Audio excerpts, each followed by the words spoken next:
Hello friends, आप लोग सब कैसे हैं। और welcome back to my channel. और मेरे चैनल का नाम है एजुकेशन मैटर्स। ओके, हम अब क्लास फोर्थ का एक और वीडियो लेके आए हैं पोद्दार इंटरनेशनल स्कूल का।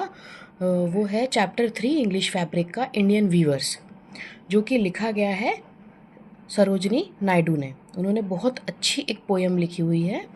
हम उसको हिंदी ट्रांसलेट करेंगे, समझेंगे, कोशिश करेंगे कि वो क्या कहना चाह रही हैं इस पोएम के through. Okay, shall we start. Okay, weavers weaving at break of a day. मैं छोटा सा प्रिसाइज और बताना चाहूँगी कि इसी जो पोएम है इसमें कुछ एलिट्रेशन भी है, और एलिट्रेशन के साथ साथ इसमें ये है कि कुछ चीज़ें पूछने के नज़रिए से ज़्यादा हैं। इसमें जो भी चीज़ें हैं वो ऑथर पूछ रही है। किन से भी पूछ रही है? जो चैप्टर का नाम है इंडियन वीवर्स से। वो ऑथर क्या पूछना चाह रही है?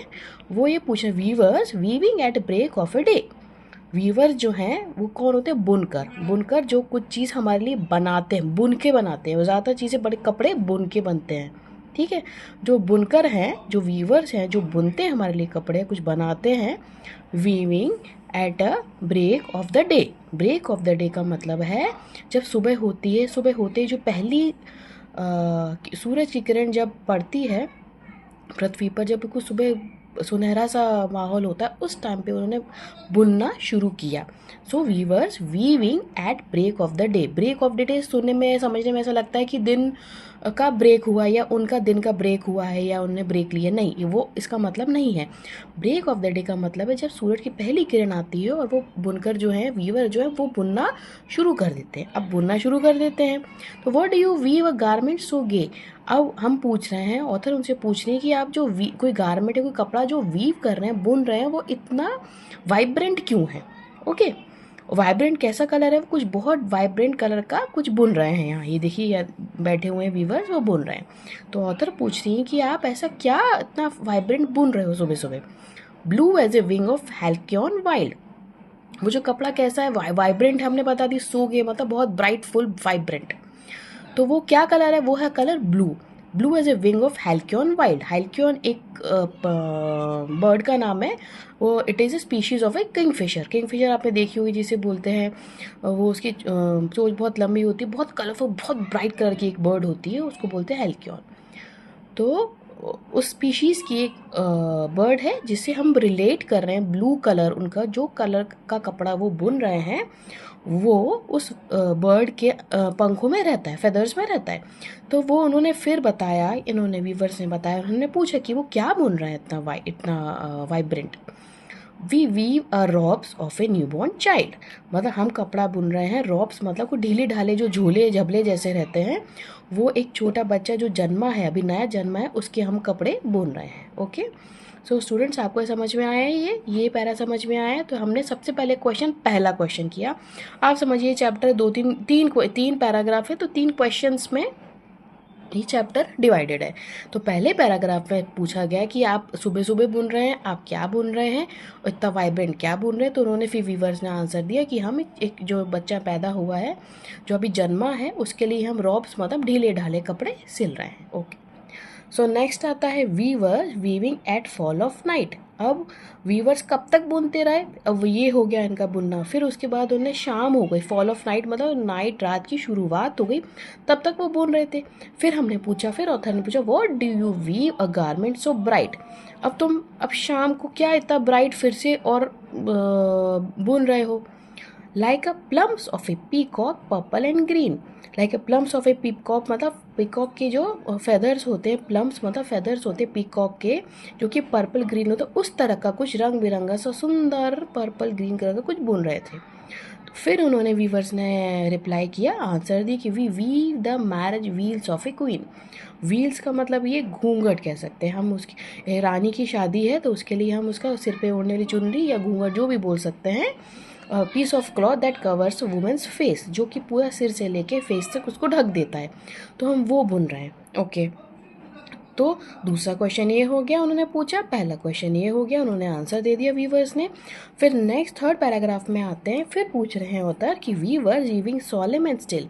अब वीवर्स फिर कुछ कुछ बुन रहे हैं। तो पूछ रहे हैं अब उस उनके अब इस बार उनका जो बुनने का जो मूड है सोलम एंड स्टिल में थोड़ा सैड है, थोड़ा शांत है, ठीक है। तो what do you weave in a moonlight chill. अब वो फिर हम ऑथर उनसे पूछ रहे हैं कि अब मूनलाइट मतलब रात हो गई, जब यहाँ रात शुरू हो रही तब वो बुन रहे थे दुल्हन का घूंघट या सिर पे रखने का जो भी पल्लू या जो भी चुनरी रहती है।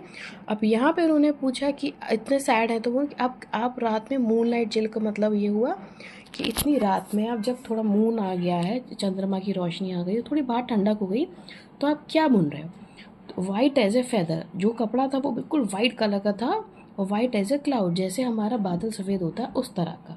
तो हमने फिर पूछा, या ऑथर ने फिर पूछा कि आप ऐसा क्या बुन रहे हो, और वो उनका थोड़ा फेस जो थोड़ा सैड था। तो उन्होंने रिप्लाई किया व्यूअर्स ने, we weave a dead man's funeral shroud. हम एक ऐसा कपड़ा जिसको श्राउड मतलब कफन हम बना रहे हैं या बुन रहे हैं जो किसी डेड बॉडी को कवर करता है, इसलिए वो लोग थोड़ा सैड थे। तो वो क्या बुन रहे थे वहाँ पे लास्ट पैराग्राफ में कि कोई एक जो इंसान है वो मर चुका है, उसकी मृत्यु हो गई है, उसका फ्यूनरल है, और उसको उसकी डेड बॉडी को कवर करने के लिए जो वाइट कपड़ा चाहिए होता है वो बुन रहे थे। होपफुली स्टूडेंट्स आपको ये चैप्टर समझ आया होगा, ये पोएम समझ आई होगी। मैंने बहुत कोशिश की समझाने की, उनके उसके बाद भी ये जो चैप्टर है जो सरोजिनी नायडू ने लिखा, बहुत सुंदर चैप्टर लिखा है और पोएम है। और इंडियन वीवर्स उनके मूड के बारे में, उनके हंसी खुशी सब के बारे में, वो सब मिक्सचर के रूप में वो यहाँ पे बैठे सब चीज़ों के अलग अलग तरह के कपड़े बुन रहे हैं। अब मैं थोड़ा सा एक्सप्लेनेशन बताना चाहूँगी। ये जो हमारी ऑथर है सरोजिनी नायडू, जो इनके जन्म हुआ था 13 फरवरी 1879 से लेके 2 मार्च 1949 तक। ये फ्रीडम फाइटर भी थी, पोएट भी थी। She is also known as Nightingale of India. ये हमारे इंडिया की नाइटिंगेल ऑफ इंडिया भी कहा जाती थी, कोयल, because her poems were such rich beautiful and songs of the nightingale. जैसे रात को कोई कोयल गाना सुनाती है, और उनकी जो पोएम्स होती थी बहुत रिच, बहुत अच्छी हुआ करती थी।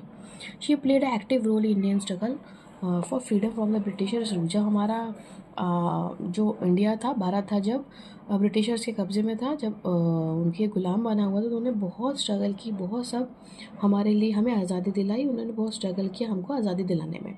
She accompanied Mahatma Gandhi on his famous Dandi march. और जब दांडी मार्च हुआ था तो उन्होंने महात्मा गांधी जी का भी साथ दिया था। तो ये बहुत अच्छी पोएट रही हैं, बहुत हमारे लिए उन्होंने स्ट्रगल किया, बहुत फ्रीडम फाइटर रही, और हम जो आज़ाद हैं आज इन लोगों के, कुछ लोगों की वजह से ही।